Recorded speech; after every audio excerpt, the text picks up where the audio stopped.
Hi everyone, my name is Bryan. Welcome to my channel. Today we'll be sharing with you why Tengah Gardens is an opportunity to buy in 2026. So for now, if you like my content, do feel free to like, share and subscribe. And if you have any real estate matters, feel free to contact me at 91999966. So moving on to why Tengah Gardens is something interesting that I feel in 2026 we can consider. For those of you who are wondering Tengah Gardens where it is, Tengah, if it's very far for you or you have never heard of this area before, it's actually a developing township in the west, and many HDB flats are actually coming up in that region, and there are many ECs in that region that's also coming up as well. So I think the most important or the most crazy news about Tengah so far is that ACS is moving to Tengah. So this news is very impactful on the residents of Tengah and of course very impactful on ACS community as well. So again, in terms of its location, where Tengah Garden is located, Tengah Gardens will be seated on a Jurong extension line. So this line will lead you all the way to Jurong East MRT station itself. And the station you'll be sitting on is actually Hongkar station. So the plot that you'll be seeing over here, this is a river facing or a waterfront facing unit, and this is very interesting because this waterfront concept is actually done by the government. They are actually digging a waterfront area right in front of Tengah Gardens right now. So if you can see the plot, this is actually in pink. So this is actually a mixed-use development with residential on top, up to 16 stories. We have 9 blocks altogether. So as you can see, this is seated right next to Hongkar MRT. So in terms of accessibility, in terms of what Singaporeans want, having right next to MRT as part of their condition of their prerequisite, this is something that hits the spot. And in a developing township like Tengah, all right, with many HDB flats coming up, many infrastructures coming up, I just want to bring your attention to in terms of what stage are they at in terms of URA's planning. So URA's planning, they are always segmented into, I would say, 3 phases. So understanding the decentralization 3-step implementation is something that can help in terms of securing or understanding why we should be buying into this area.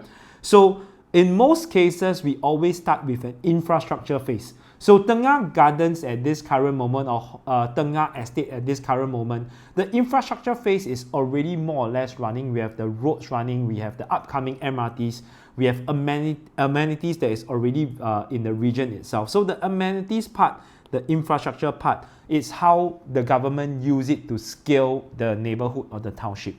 At this current juncture, if you ask me, this is actually where the population phase is actually happening right now. So there's an influx of BTO flats, there's an influx of new ECs, and Tengah Garden being the first private property into the region, this will then help to supplement that population phase as well. So what is interesting is actually the last phase, which is actually the integration phase of the entire township. And why this is important, this is actually monetization.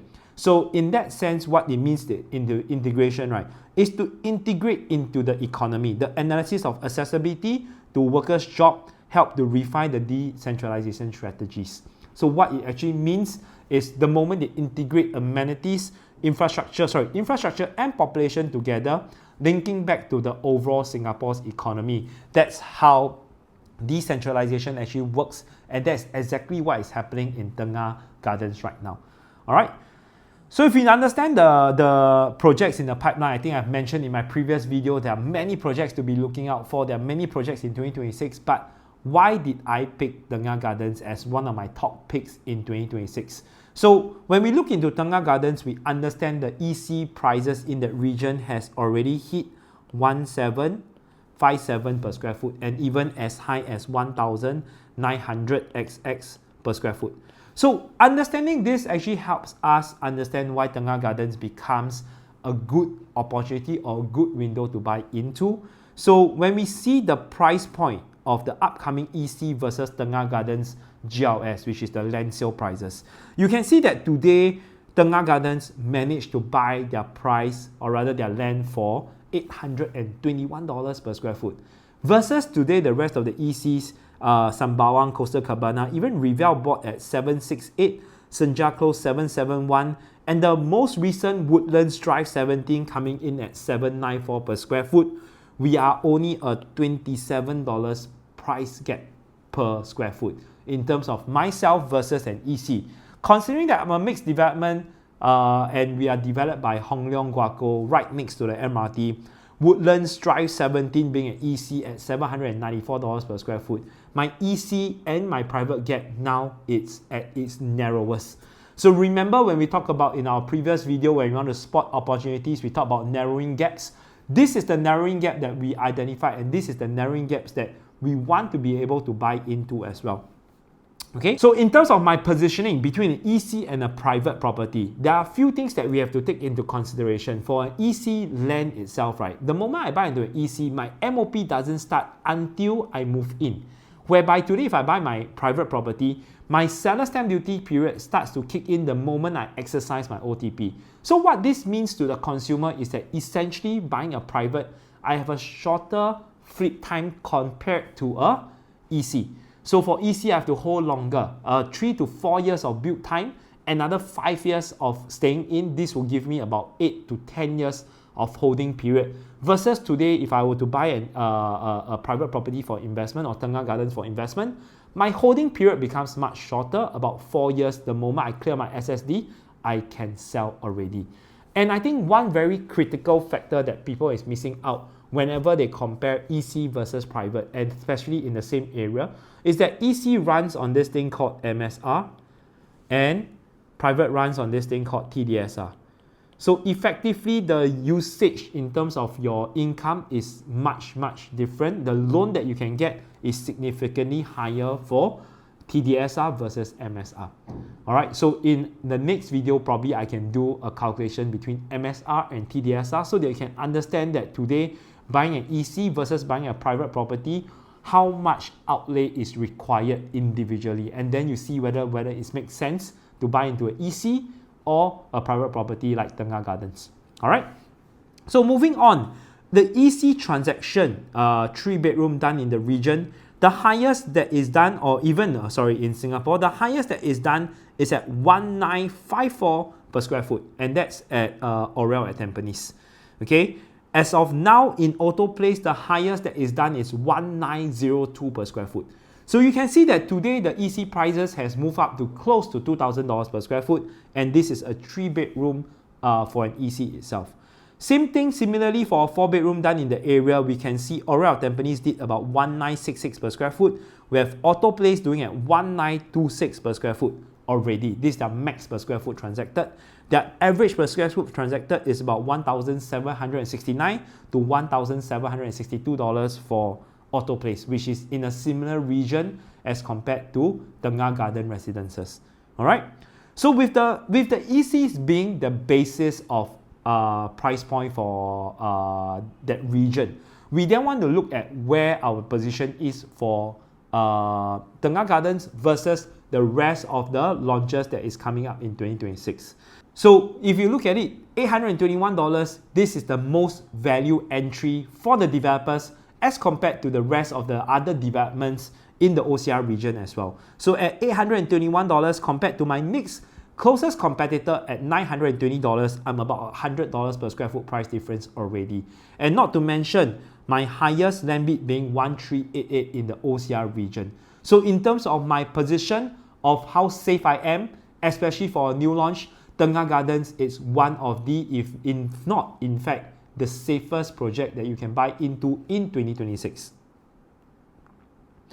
And if I then break down this upcoming mixed D development in 2026, I don't compare with just the OCR launches. I compare just the mixed use development in 2026. You'll notice that Tengah Gardens, as compared to the next closest one, which is Chincharu Close, is also a good $160 per square foot per plot ratio difference. So at $821, this is really value for money. Hong Leong being the key driver for this development.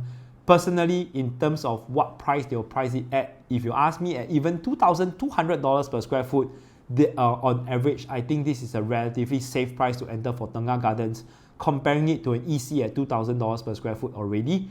And this is a mixed-use development right next to MRT. So at $2,200 average per square foot, I think this is something decent that the developer can launch at. However, if the developer decides to launch it at a lower average per square foot, this would mean that the starting prices could be as low as $1,800, $1,900, or even from $1,900 to $2,000 starting prices, their starting price from. So this is something very, very interesting, because I would think that you will not find this price in this market anymore. Anything that you want to buy in at this price, this is really a 2024, 2025 price tag, which is why I feel Tengah Gardens is something worth looking at. In fact, if you are buying for investment, even if buying for own stay in the West is upcoming with a lot of amenities that will come up into the region as well. So if we move into that safety net, we want to see today the 2-bedroom transaction for OCR price point. You can see that today at 2275, this is the average prices of my recent launches. And what are the launches? Canberra Crescent, Lentor Central, Springleaf, Parktown, and even Faber Residences. So in terms of that price comparison between these 5 OCR properties, the average per square foot is already at 2275.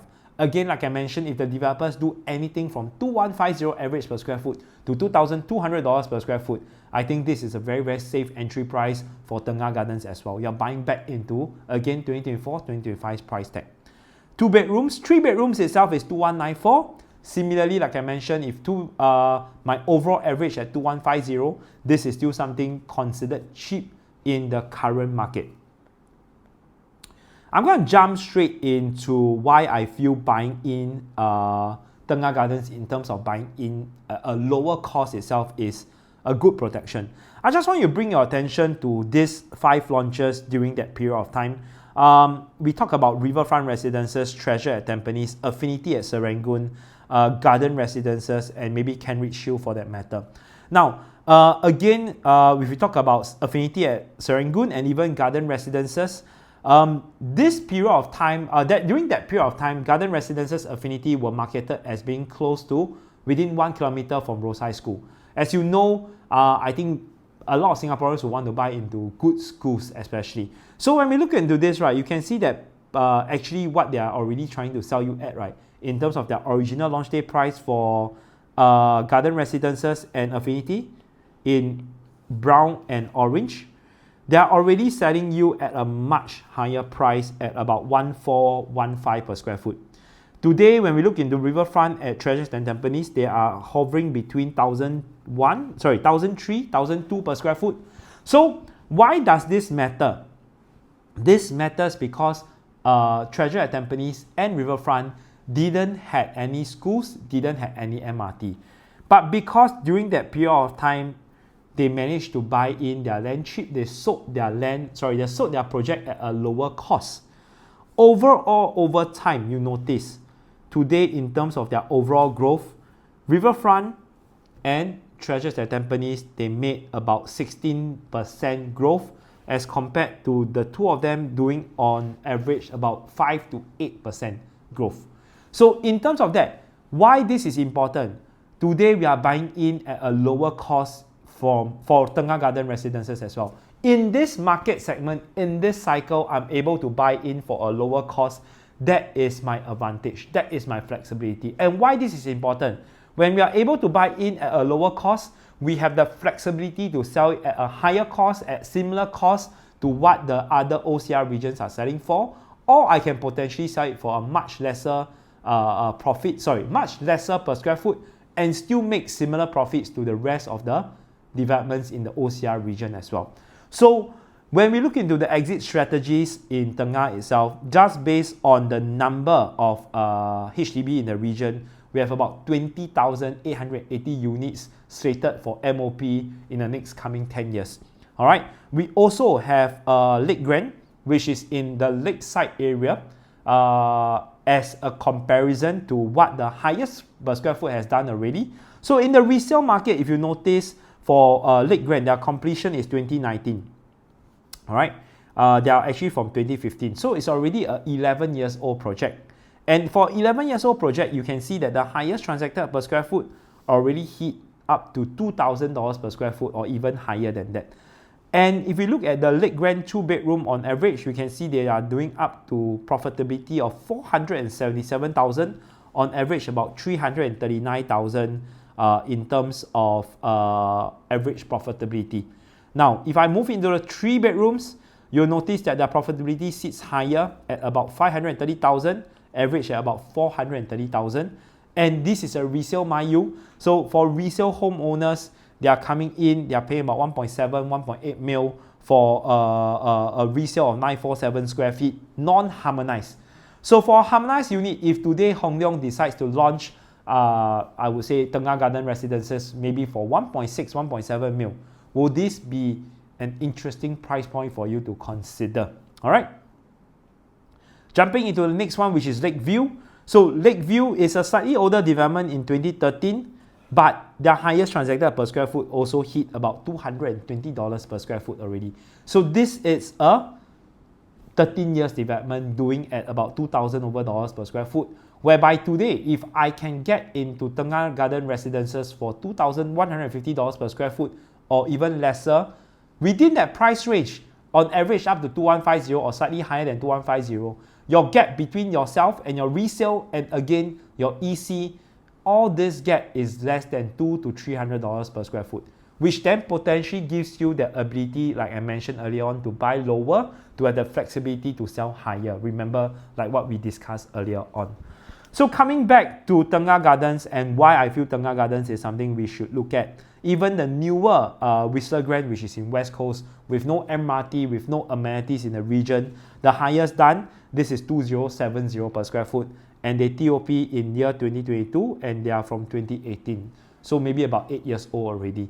But yet, an 8 years old project, the moment you hit it with no MRT in the region and not much amenities in the region, yet is still able to command this kind of prices at 2070 per square foot in terms of its highest transacted.